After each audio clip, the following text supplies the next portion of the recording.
This is indeed a special day, and Minister Gordon, I have to say too, to our elder, your drumming was very moving. And isn't it interesting that he drummed on a circle drum? And to my right are drums that relate to the culture we're celebrating today. And isn't it interesting how it's circles that bring us together? So Elder, thank you very much. Chief, MLAs, artists, I saw your work earlier. It's stunning. And Yisa, how do I say thank you? How do I say congratulations? So in bringing greetings from my Senate colleagues, I congratulate you, Yisa, and everyone involved in organizing Canadian Black Artists United and this inaugural event and exhibition. I applaud you connecting our arts to the rest of the world, and that's what I want to talk about. The timing of this transformational organization is serendipitous, as I mentioned in a speech in the Chamber of the Senate of Canada just this past week. I think this is a very important step in recognizing Canada's Black artists, in stemming racism, and in honestly spreading your histories to the rest of Canada and Canadians. You, my brother, talked about the relationship between our Indigenous peoples and our Black peoples and the others of us in this room. And I want to tell you, I work with all in the Senate, and I can't applaud what you said more. With this inauguration of Canadian Black Artists United, I believe the stars really are aligned, converging with a number of national and international events, and it is more than fitting. So thank you from the bottom of my heart, and thank you from Canadians who are hungry to know about you, your artistic traditions, your dreams, and your vision. Yisa, you know I am here to help in the best way I can. My late husband, John Harvard, used to say, and I quote, "We are all better off when we are all better off," end quote. You, with Canadian Black Artists United, are making us all better off. What else is going on in this constellation of Black art and Black recognition? Canada has been given a signature opportunity to present the voices of Black Canadians in an international forum. The Pan-African Heritage Museum, due to open in Ghana in late 2023. We are also in the second half of the UN's International Decade for Peoples of African Descent, running 2015 to 2024. And I'm now in the throes of organizing the Senate's third Honoring Canada's Black Artists exhibition. Let me briefly explain why these connect to Canadian Black Artists United.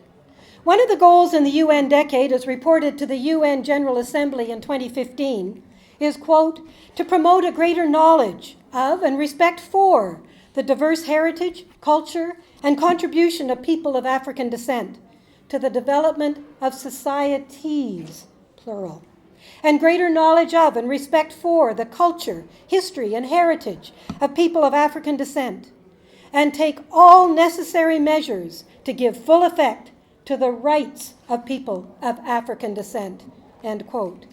You are doing this proactively and with commitment. I thank Yisa, too, for his part in the discussions and goal setting for Canada's real and virtual participation in the Pan-African Heritage Museum. I'm Canada's sole member of the museum's International Curatorial Council, and I'm going to tell you very aware that I'm the only white person involved in the whole organization internationally. So, thanks to many of my Black artist friends across this country, they formed the discussion team, and out of their work came the special content steering committee, and their work is terrific. I'm just a conduit for information.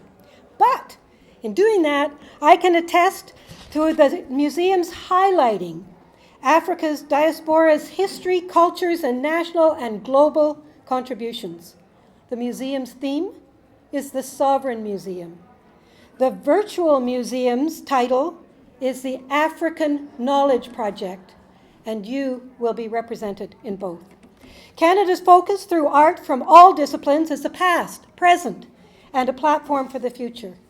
Enabling young Black Canadians is paramount. The world will learn about the significance of Canada's Black artist contributions. And Canadians will learn a part of our history that has been ignored. And I believe that ignorance has led to enhanced racism and contributed to many societal concerns, including greater poverty in Canada's Black communities. Showing the real place of Black art in Canada's fabric will be a gateway for general public and education programs at every level. This is legacy work.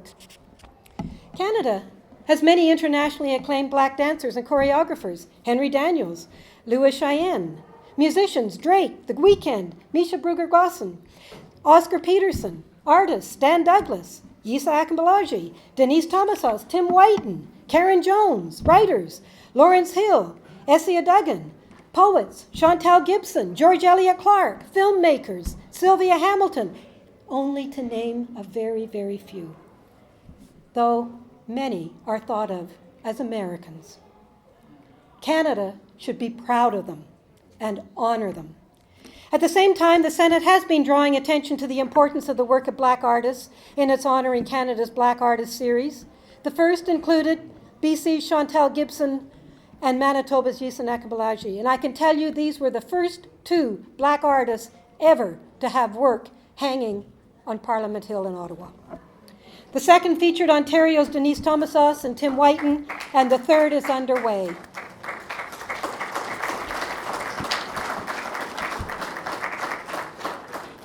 I hope Canadian Black Artists United and these concurrent endeavours will reverse the marginalization of Black peoples and open the doors for established and emerging Black artists in the production and presentation of their work. Education, as noted in the UN report, is an enabling right. These projects are important contributors to education of and about Black history and realities. Your work in Canadian Black Artists United, coupled with these projects, will present facts, realities, and wider cultural understandings, thus increasing accessibility and opportunities.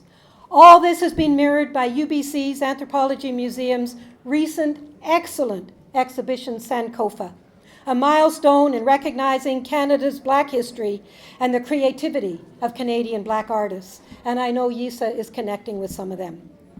The work of Canadian Black Artists United also ties into my declaration in the Senate respecting the essential role of artists and creative expression in Canada, currently before the Senate.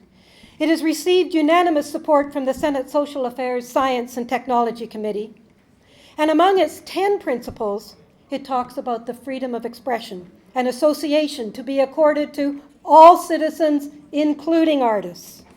The right to know and participate in artistic memory, collections, and material and built heritage of all cultural diversities, which define our histories, experiences, and traditions.